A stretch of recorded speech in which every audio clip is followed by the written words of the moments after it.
Welcome. This is KTN Business Today. My name is Peter Akaba, and your daily dose of, business news starts right now. Today, of course, is the 24th day of May, Thursday.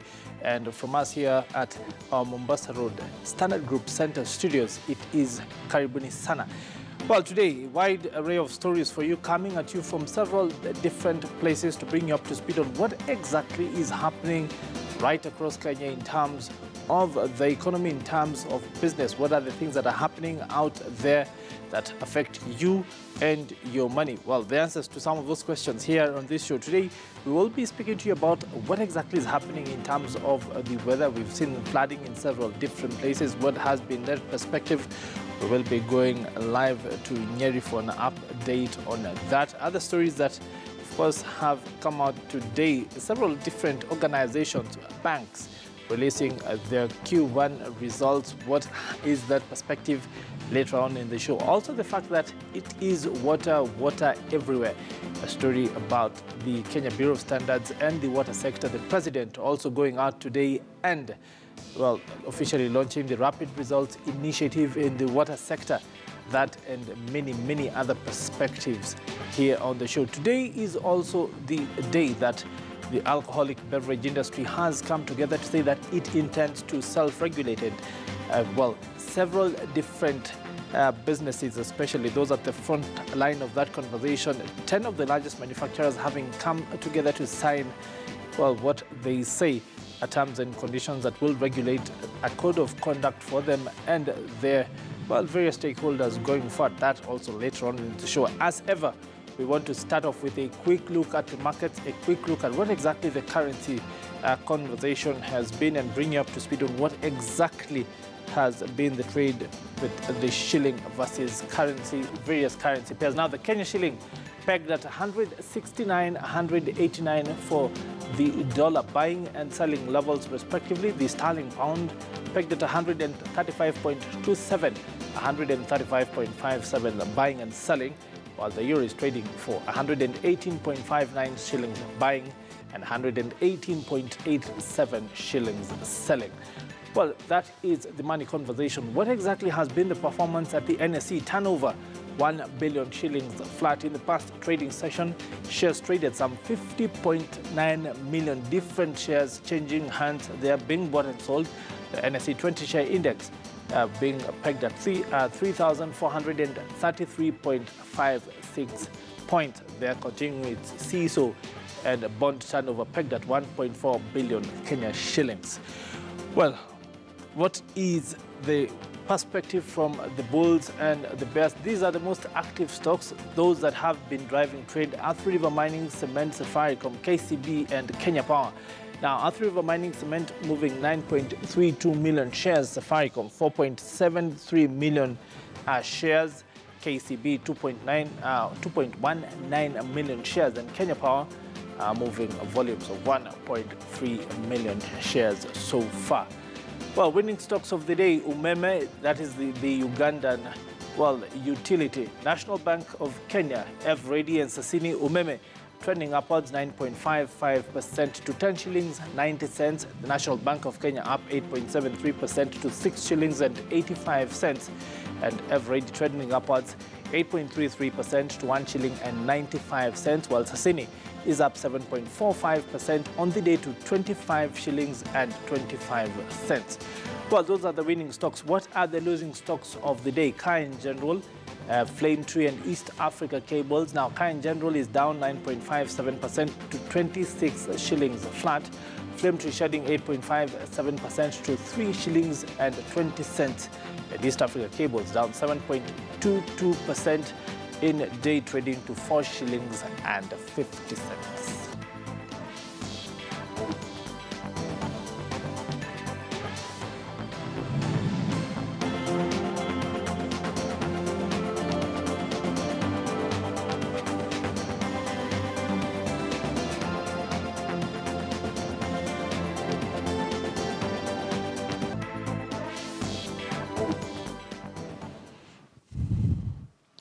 Well, that is the perspective from the markets. These then are the stories that are driving that conversation at the barometer of the Securities Exchange. And we start off in the banking sector, where Tier 1 lender Cooperative Bank has shrugged off the interest rate cap, coupled with a sluggish business environment, to report a 3.4 billion shilling net profit in its quarter one results for 2018. The bank, which has been modernizing its internal processes through ICT adoption, saw a surge in its deposits for the period under review, rising by some 6.5% to hit 299.9 billion shillings, compared to the 286.1 billion shillings reported previously. The bank's loan book reported a slight jump of 3% to close at 252.8 billion shillings. Now, despite reporting a positive outlook, the bank saw a dip in funds from development partners. Funds dropped by 3.6 billion to some 20 billion shillings, compared to the 24.3 billion shillings, which was attributed to an installment payment to a debt provider. The lender's outlook remains bullish even as it reaps from its alternative delivery channels.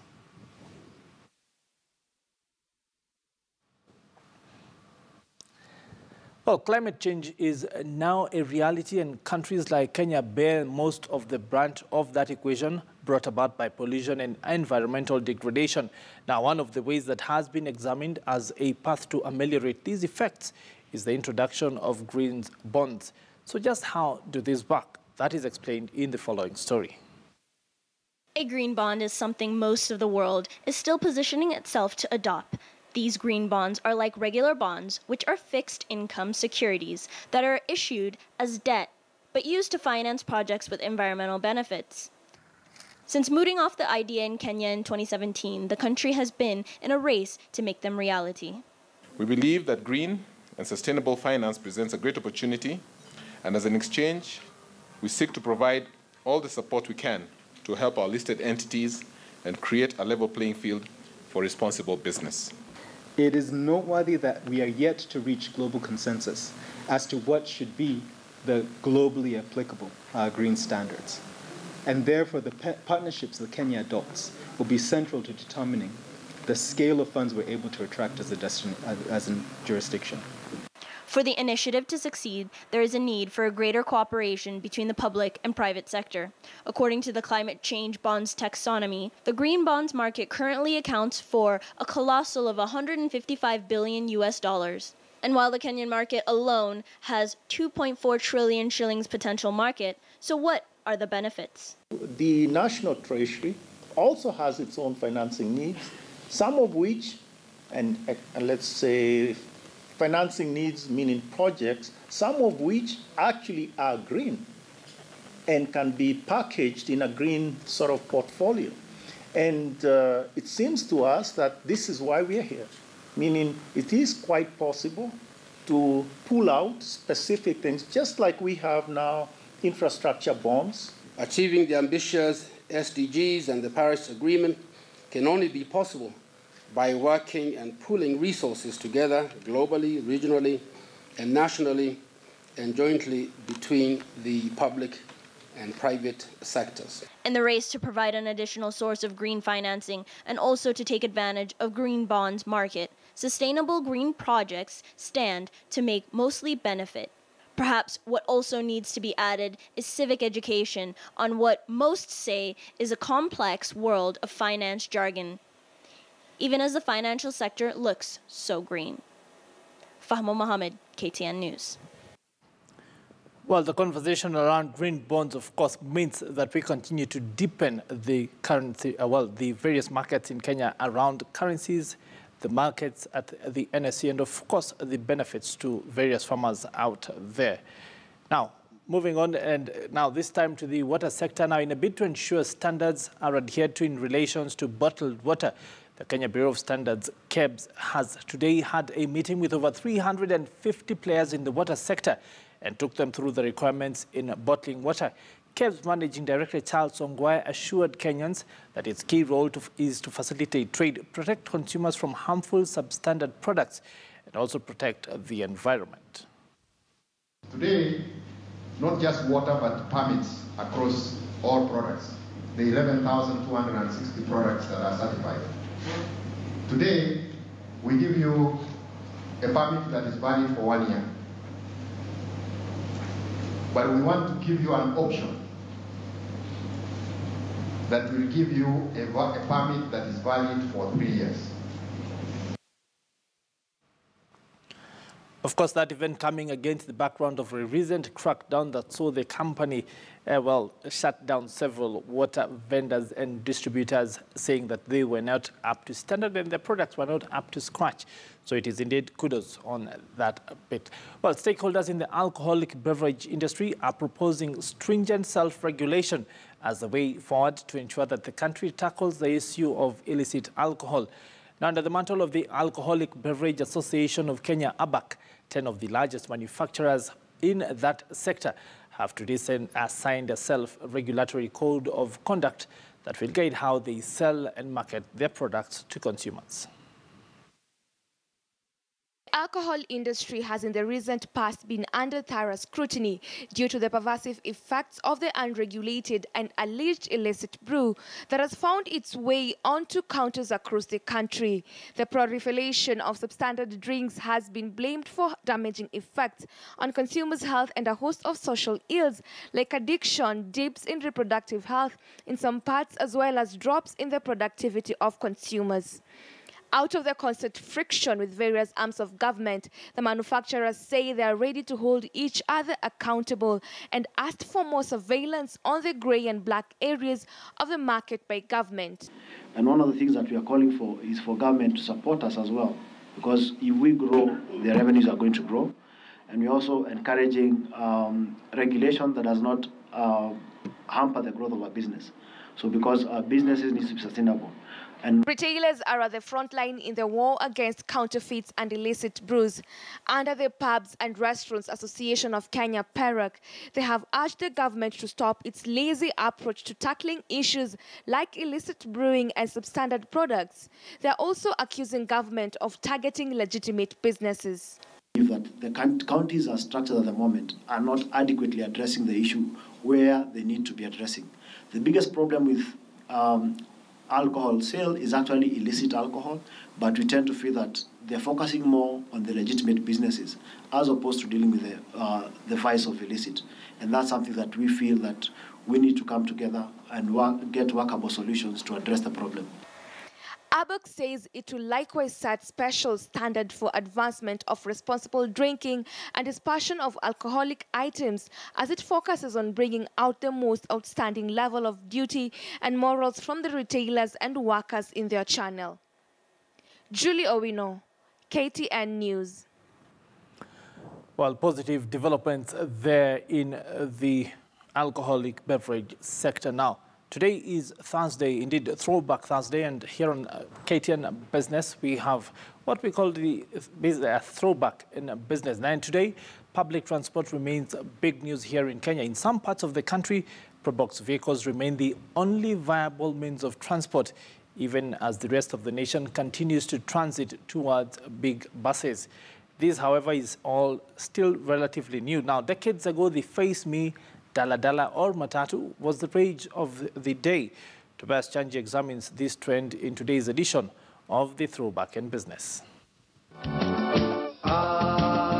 Leo ni siku yako, tuonyeshe uzuri wako, halaiki yote macho kwako. This was the face of public transport all across Africa for many years. Dogo dogo, wewe si kidogo. One-ton pickups designed to carry cargo but converted into people carriers with a boarded-up body on the back and an upper carrier to be crammed with goods. These public vehicles were christened various names. Some call them seven-a-side because of the seating arrangement, while others call them matchbox because of their shape. To most, however, the name Matatu ruled, especially because a ride in one of them cost 3 cents at independence in Bantu languages. Mimi kuna siku moja nimesafiri kutoka Iten kwenda Elgeyo, nikalipa shilingi 3. Despite their relatively small size, the Face Me Matatus will never fill up and always had room for one more passenger, making them notoriously famous for overloading. I love you, Nyambura, just like fish and chips. At most times, passengers are crammed so tight, there's no breathing space. Zilikuwa ni gari ambazo hazina shida nyingi za kusongesha, ati conductor akwambie songa. Driver anafunga breki, mnajisukuma wenyewe, mnatoshea. Ilikuwa ni gari za aina ya kipekee. It was not only these matatus, but for those who were in urban centers, were lucky to ride in buses called stagecoach. These were kind of buses where the front and rear side both looked similar, but all in all, they were considered trendy. Despite this, all these had challenges. Amani, sisi tulikuwa tukiona matatu. Hizo zilikuwa za carry box. Hizo matatu zilikuwa hata hazina heshima. Hizo matatu zilikuwa nimezeeka. Hizo matatu watu wanakaa wanaangaliana. Tena watu wanajaa, wengine wanasimama. Yaani ukiingia pale ndani unafosiwa wewe utokee kwa mtu kiti na heri wewe umelipa. Zilikuwa zinaitwa cupboard, yani cupboard. Unaingia ndani, mnaangaliana, watu wengine wanakaa upande huu, wengine upande huu. Alafu mkiingia kwa hiyo matatu na imejaa, conductor anaweka wengine mpaka kwa bodi juu. Sasa hizo matatu zilikuwa ni mwanzo wa usafiri katika Kenya, si kama hizi za sasa ambazo watu wanastarehe. Ulikuwa kama umeketi na mzee aingie kwa hiyo matatu, unamsimamia ili akae, mama mjamzito na wengine. It's quite clear that the transport industry has gone through tremendous metamorphosis. But if these changes are there to stay, time will tell. Well, interesting times there from my colleague, Tobias Chanji, with a backwards look at business. Now, the government of Korea and the Africa Development Bank have issued a joint declaration following the conclusion of the ministerial roundtable of the Korea-Africa Economic Cooperation, or COAFEC, conference that took place during the African Development Bank's 53rd annual meetings, in which Korea announced a $5 billion bilateral financial assistance package for the continent.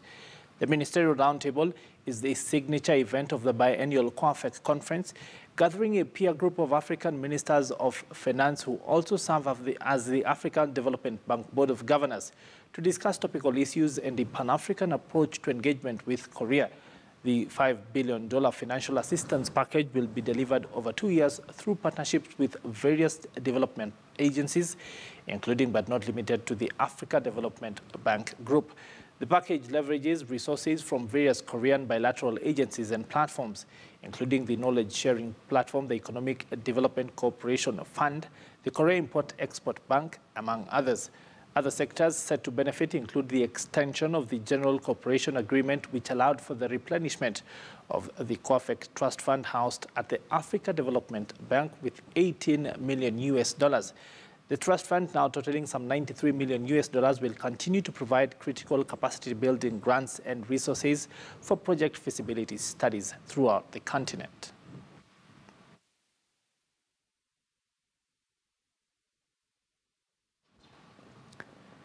Now to a story that has been making headlines, where Agriculture Cabinet Secretary Mwangi Kiunjuri now claims that no money was lost in the National Cereals and Produce Board scam. The CS, however, says that farmers missed an opportunity to trade with government. He made the remarks Wednesday as he admitted that some unscrupulous traders pocketed about 1.9 billion shillings from NCPB, money that could have been used to pay maize farmers who supplied their produce to the board. Elvis Kosgei has that story. The Cabinet Secretary was speaking a day after farmers from mainly the North Rift region demanded tougher action on NCPB managers. This was after revelation that some unscrupulous traders had pocketed some 1.9 billion shillings at the expense of genuine farmers. According to the farmers, the amount would have comfortably paid about 4,000 farmers who supplied their produce to NCPB. We bought maize that even if they are traders who sold the maize to us, they sold at the identified price, that was 3,200. And every coin that we spent, we bought maize. we have 3.6 million bags of maize in stores. So the issue of losing money, no. But loss of opportunity, yes. That farmer who ought to have benefited lost the opportunity. The revelation came even as the NCPB delayed payments for thousands of genuine farmers in the Rift. Kiunjuri says a probe is currently being done. Kiunjuri is now vowing to crack the whip. There are between 400 and 700 traders that we must screen. They must prove that they are farmers. Anybody who is claiming more than 5 million, we must visit your farm. We must visit your stores. You must show proof that you are a farmer. Those being probed include managers and staff at Eldoret, Moi's Bridge, Bungoma, Kisumu and Nakuru depots. One trader brought in 212,000 bags of maize. The question is, even that manager who was receiving this maize, why didn't they ask themselves, where in this country can you be able to grow this kind of maize? Because for you to produce 212,000 bags of maize, you need to cultivate more than 8,500 acres of land. Speaking in Nairobi, the CS said the state will embark on registration of all farmers as a measure to curb cartels operating in the industry. This will be done by the ministry in conjunction with the Information Communication Technology Ministry. Registration of farmers. There is no way now the unscrupulous traders will be able to penetrate the system. Farmers have complained of delays in payments for deliveries made, inefficient distribution and penetration of the industry by cartels posing as farmers. Elvis Kosgei, KTN News, Uasin Gishu County. Indeed, we hope that what they have said will actually take place and registration of farmers will happen so as to lock out the cartels that consistently take advantage of the system and the farmers. Now, Parliamentary Committee on Trade and Industrialization has commenced inspection in government technical institutions since most of the projects in institutions have been reported to have stalled or not been operational. Now, speaking in Nakuru while inspecting the Kenya Industrial Training Institute, the committee vice chair and Eldai MP Cornelis Serem said that they are on a mission to ensure that there will be no cases of stalled projects in government technical facilities and that the allocated monies are put to good use to weed out embezzlement of public funds. There are so many pending, uncompleted projects. The only thing is we are going to push for more because in the country there are so many projects which are uncompleted. And you know, when we are talking about the taxpayers' money, we want to see things working. We are urging the director and any other director in any other institution that before you engage yourself in a new project, we should complete what has been started. We have given instructions to the director here that one of them, or one of the projects that has been earmarked for completion, should be completed before you start a new project. Number two, as members of parliament, before we allocate funds, we want to be assured that those funds will be utilized for the purpose intended. We don't want a shame that we saw at NYS happening in other institutions in Kenya. It is a big embarrassment for Parliament to allocate funds to our institutions, and tomorrow morning, all those funds are misused. If you have no capacity to utilize funds, don't ask for the funds. The members of Parliament, indeed the Parliament is here, they have seen, we have taken note of their advice that we should not embark on new projects until we complete what has already been started. And that is the direction we will take, and we are looking forward to their support. Well, time now to go on a short commercial break, but on the other side, more news from us here in studio include, of course, telling you what exactly is happening in Nyeri, where it has been raining and several different springs have sprung up even right in the middle of people's houses. Now that and more stories right after the break. Don't go anywhere. Stay with KTN News.